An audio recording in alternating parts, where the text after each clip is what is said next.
sa mga babaeng nag-a-apply ng trabaho kay Evangeline Francisco.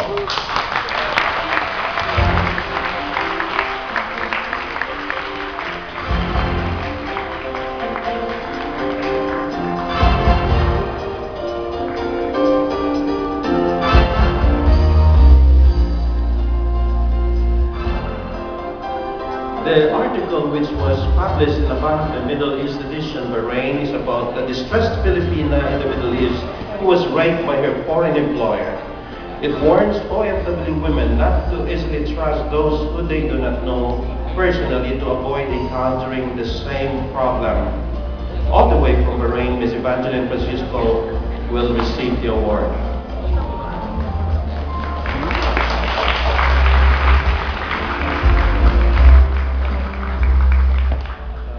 Magandang gabi po sa inyong lahat. Unang-una po ay hindi ko po akalain na makarating ako ngayong gabi kasi po kaninang madaling araw lang po ako dumating dito sa Pilipinas. Alas 5 ng umaga, nagbiyahe po ako alas 6 pa ng Disyembre, papuntang Maynila. Kasi po naubusan po ako ng booking. Anyway, ngayon po ay nais ko po magpasalamat unang-una po sa lahat po ng tao na tumulong sa akin para po maisulat ko to.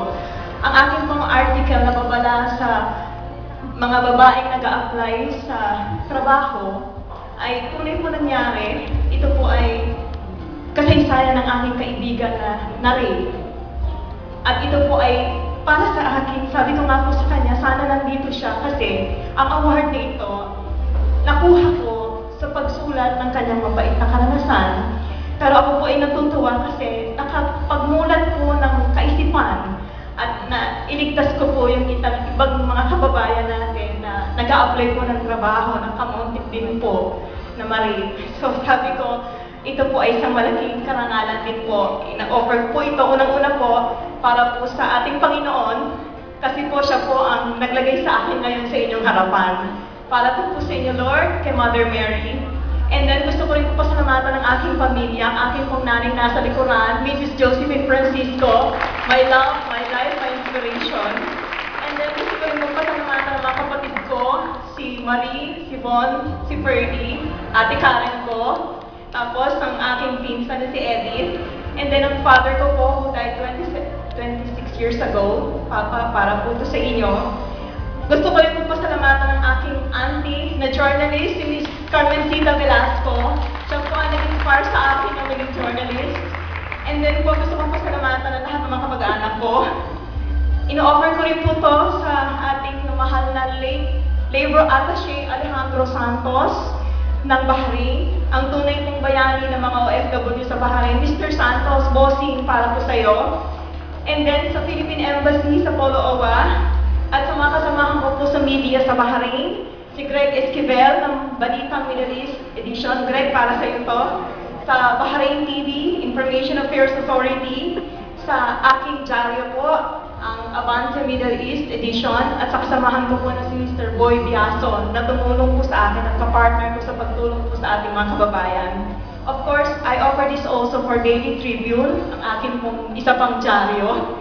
At ino-offer ko rin po ito para po sa aking pong kaibigan na siya pong nag-inspire sa akin na sumulat, bagamat naging mapait ang kanyang karanasan.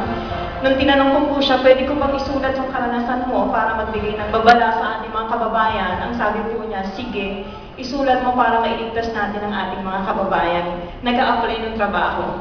And ino-offer ko po ito sa lahat ng OFW sa Bahrain at sa buong mundo, sa anong panig po kayo naroon.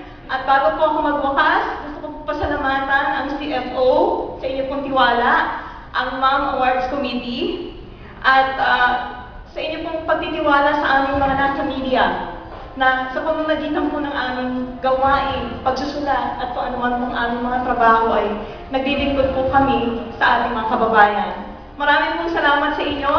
Mabuhay po ang lahing Pilipino!